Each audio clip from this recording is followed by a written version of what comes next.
When Camilla became queen, the announcement stirred unease. Her long, complicated history with the royal family placed her in the center of fierce backlash. Recently, shocking rumors spread that Queen Camilla had been acting strangely. Then came an explosive discovery that shook the monarchy. Several missing treasures from the royal vault were uncovered inside Camilla's private estate in Wiltshire. The revelation sent shockwaves around the world, leaving many asking what exactly was hidden inside Queen Camilla's estate. Stay tuned, because what was found left even the royals stunned. When Queen Camilla purchased Ray Mill House in 1996, many believed it would remain her private sanctuary after her divorce from Andrew Parker Bowles. The Wiltshire estate became her retreat from the pressures of royal life. It held cherished memories. Her daughter, Laura Lopez's 2006 wedding celebration, and even her 78th birthday portrait. For decades, Ray Mill was seen as Camilla's haven until the unexpected happened. During a recent charity reception at the estate, a new servant stumbled upon a peculiar object on the floor. Thinking it was nothing more than a trinket, she placed it on a dresser for the housekeeper. What she didn't realize was that this ornament was no ordinary piece. It was a missing royal heirloom that once belonged to Queen Elizabeth II herself. Moments later, Camilla entered the room with Princess Anne for a private talk. Though the two women were known for their distant relationship, no one expected what followed, Anne's furious voice echoing through the halls. Accusing Camilla of theft and demanding answers, Anne's shouts drew attention from staff and guests. She called Camilla a thief and warned her never to touch her late mother's possessions again. Even as Camilla tried to calm her down, Anne's voice grew louder. A security guard rushed in, and moments later, Prince William appeared, summoned after overhearing the heated argument. William exchanged barely a word before leaving within half a minute. Although the charity event continued as planned, King Charles's face betrayed the storm brewing behind closed doors. That evening, a tense family meeting was held inside the estate. Anne's voice carried through the walls as she clashed with Camilla. A discreet search of Ray Mill followed, though no other missing treasures were found. Still, whispers spread that Camilla had already hidden them elsewhere. The scandal deepened the rift between her and the royal family, especially Anne, who had long resented her. Their animosity stretched back decades. Tied to complicated history and a man they both knew well, Andrew Parker Bowles. In the early 1970s, Princess Anne and Andrew were romantically linked. Though marriage was impossible under the royal family's strict religious rules, Andrew eventually married Camilla in 1973, but his close connection with Anne never truly ended. Rumors swirled that their bond continued even during his marriage. When Charles later married Camilla, Anne's bitterness only grew, and their relationship fractured beyond repair. When Queen Elizabeth II died, everything changed. Charles ascended the throne, and his wife Camilla was crowned Queen Consort. Though many, including Anne, expected the title of Princess Consort, Elizabeth's blessing allowed Camilla to be styled as Queen Consort. It was a victory for Camilla, who had always longed for status within the monarchy. Anne could do nothing but obey her late mother's wish. But the true shock came during the coronation banquet. To everyone's surprise, Charles announced that Camilla would no longer be called Queen Consort, but simply Queen.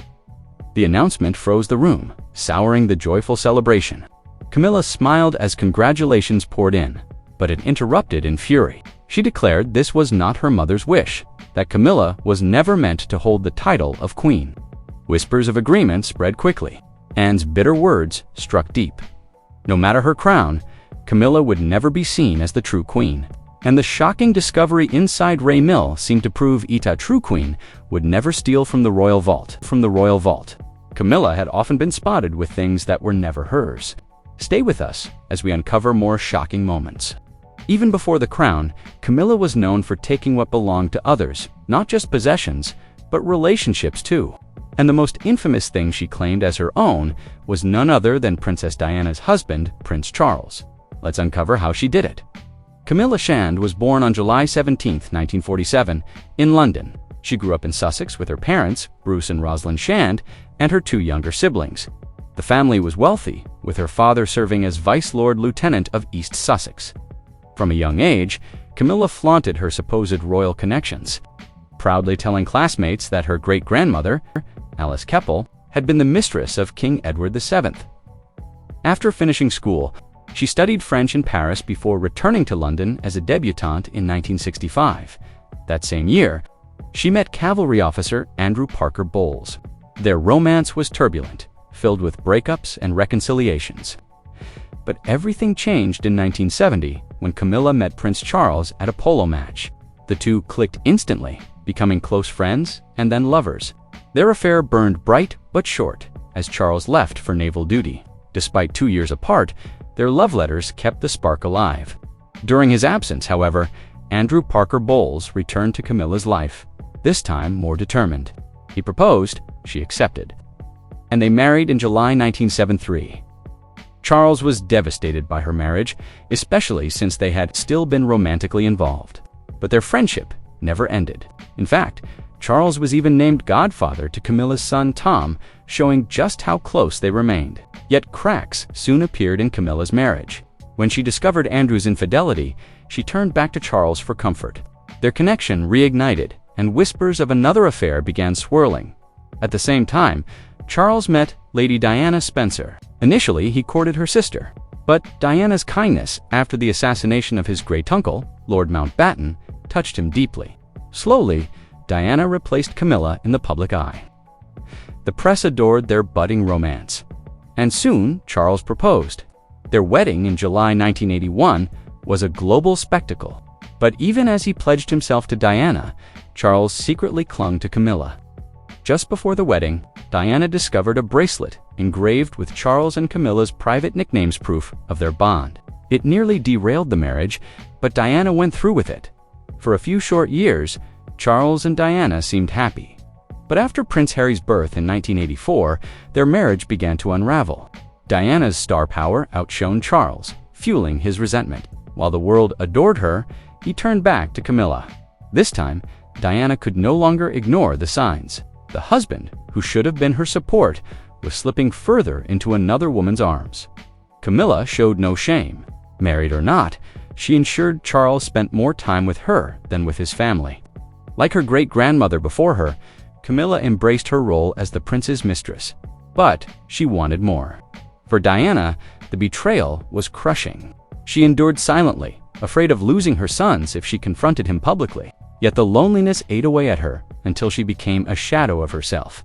But Diana was not finished. Broken and betrayed, she made a bold, calculated move that would change history. She was ready to expose Queen Camilla before the world. She secretly reached out to her friend Dr. James Colthurst, who connected her with author Andrew Morton. Since Diana couldn't be seen meeting Morton, she began recording secret tapes detailing the pain, the betrayal, and the dark truth of her marriage. The truth of palace life was finally revealed.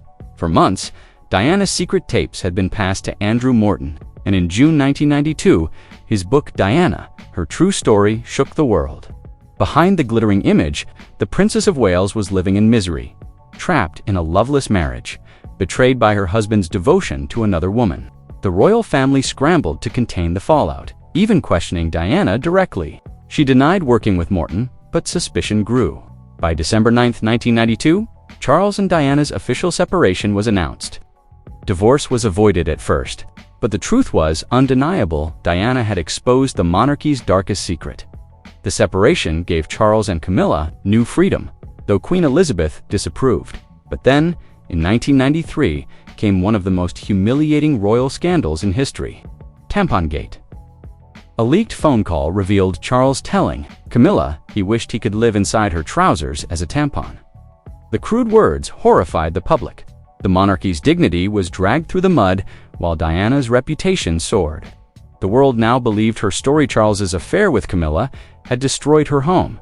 Even after the scandal, Charles and Camilla refused to part. Their affair continued openly, and Charles tried to justify himself by admitting infidelity in an interview, claiming it only happened after his marriage to Diana had irretrievably broken down. His words brought no sympathy. Then came Diana's own bombshell. In 1995, she sat down for a BBC Panorama interview with Martin Bashir. With millions watching, Diana spoke with painful honesty. There were 3 of us in this marriage, so it was a bit crowded. For the first time, she directly named Camilla as the 3rd woman who had wrecked her life. She admitted begging Camilla to leave Charles, but Camilla refused. The interview shocked the world and marked the end of her marriage. By 1996, the divorce was finalized. Diana moved on, eventually finding happiness with Dodi Fade, while Charles appeared more openly with Camilla, now divorced herself. But tragedy struck in August 1997. Diana and Dodi died in a Paris car crash while fleeing the paparazzi. The loss devastated the world. Mourners called her the People's Princess, and many blamed Charles and the royal family, believing she would still be alive if not for the affair that destroyed her marriage. Even after Diana's death, Charles refused to let go of Camilla. Queen Elizabeth was furious and tried to forbid the relationship, but Charles defied her. For years, the Queen avoided Camilla, refusing to be seen with her in public. Still, Charles insisted that Camilla was the woman he would marry. Finally, in 2005, 8 years after Diana's death, the Queen reluctantly gave her approval. Charles and Camilla wed in a modest ceremony. The public disapproved, and even William and Harry struggled to accept her. Camilla never tried to act as their mother, knowing Diana's sons would never embrace her. Instead, she turned her attention to reshaping her image. Slowly, the press began portraying Camilla as charitable and dutiful, highlighting her visits to shelters and schools. But Prince Harry would later accuse her of sacrificing him to the press, trading private stories to polish her reputation. Over time, Camilla's persistence softened public opinion, and even Queen Elizabeth began to respect her. By 2022, during her Platinum Jubilee, the Queen officially declared her wish that Camilla be styled as Queen Consort when Charles became king. That wish came true on May 6, 2023, when Camilla was crowned at Westminster Abbey, but her crown was not won by virtue. It was built on decades of scandal, betrayal, and ambition. She took the place of the beloved Diana and rewrote her image until the monarchy had no choice but to accept her. But the question remains, what else has Queen Camilla taken? If a royal heirloom was found hidden inside her Ray Mill estate, what other secrets could she be keeping? Share your thoughts in the comments below, and don't forget to like, subscribe, and watch the next video on your screen. You won't want to miss it.